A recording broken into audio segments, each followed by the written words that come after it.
Bonjour, je vous présente aujourd'hui la nouvelle boîte de Artung Panzer, le nouveau jeu de chez Warlord Game. Donc une boîte archi complète qui n'est pas sans rappeler celle de Tankwar, avec un beau petit livre de règles de quelques centaines une bonne centaine de pages, donc assez épais et bien complet. On va voir un petit peu ça en détail plus tard. On a un petit livret qui nous raconte un petit peu l'histoire en fait et le positionnement de ce starter qui concerne les combats autour de Rauray en juin 1944 entre les Anglais des Sherwood Rangers et la sinistre 12e SS. Voilà. Un carton, c'est un carton un petit peu épais mais sans plus, où on va avoir toute la feuille de référence. Je précise que le jeu est entièrement en anglais et pas prévu d'être traduit pour l'instant. J'espère qu'on aura un jour une bonne surprise. Ça, les petits tokens avec la fumée, il y en a 3 dedans, il y a de quoi faire. Merci Eric pour le starter, c'est super sympa de ta part. Et on va continuer de le détailler. Donc les fumées dont je vous parlais tout à l'heure, toujours le petit socle en MDF et puis les watts qui viennent dessus de couleurs et en couleurs qui permettent de faire les choses. Ensuite, on a des cartes. Il y aura pas mal de cartes dans ce jeu qui permettent de créer, on va voir, pas mal d'événements, puisqu'on ne joue pas avec de l'infanterie. C'est simulé tout ça par le biais des cartes. Donc c'est important de le voir. Merci Alessandra pour le contrôle qualité. Nous avons encore un jeu de cartes qui est là, et celui-là, donc ça va plutôt être des cartes d'événements qui vont permettre de se créer une main d'une certaine manière, et ce qui restera, on créera le brouillard de guerre. Donc il y a pas mal de types de cartes différentes. Donc encore une fois, c'est en anglais, mais l'anglais est quand même assez facile à comprendre. Puis maintenant aussi avec un petit téléphone, et ça permet de faire de la trad si jamais on était un peu bloqué sur le sujet, donc c'est pas vraiment un frein. Ensuite, il y a 2 blisters de storage, dont un avec un vélo, c'est assez marrant, avec un petit panier devant, quoi faire, à mettre sur les chars.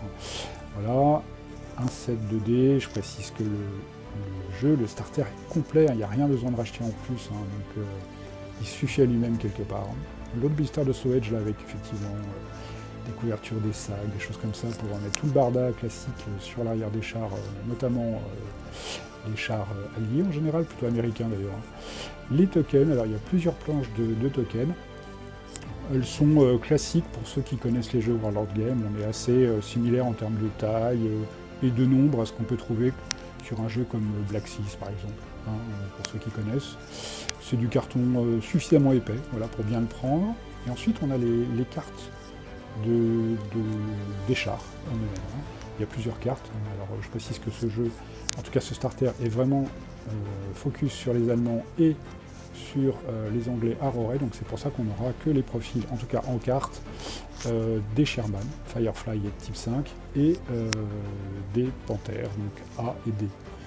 Donc voilà, vous aurez aussi, vous l'avez peut-être vu, une petite plaquette de décal qui correspond aussi aux unités qui sont engagées dans le starter.